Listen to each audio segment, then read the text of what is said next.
బిర్యానీ చేస్తున్నాను. ఇంట్లో కూరకైతే ఏమి లేదు, కానీ చాలా సింపుల్గా మన ఇంట్లో ఉన్న వస్తువులతోనే చేస్తున్నాను. ఆనియన్ వచ్చి ఒక పెద్ద గడ్డ వేసాను, కొంచెం కొత్తిమీర, ఒక 3 పచ్చిమిరపకాయలు, 3 ఈ దొండకాయలు, పెద్ద క్యారెట్ ఒకటి, ఒక పెద్దది ఉల్లగడ్డ ఒకటి, పెద్ద టమాటా ఒకటి, కాజు 50 గ్రాములు, పుదీనా కొంచెం. దాంతో రుచికరంగా టేస్టీగా చేసుకునే వంట అంటే ఇప్పుడు ఏం లేదు కాబట్టి నెయ్యి నూనె అవన్నీ చాలా సింపుల్ ప్రాసెస్, చాలా బాగుంది కదా.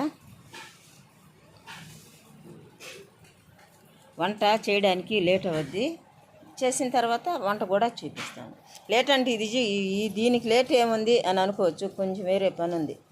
పాయసం వేరే చేస్తున్నాము, ఆ పాయసం అయిన తర్వాత ఈ వంట పని మొదలు పెడతాం. 2 పొయ్యిల మీద 2 చేయవచ్చు, కానీ మరీ ఏడి చాలా ఎక్కువగా ఉంది.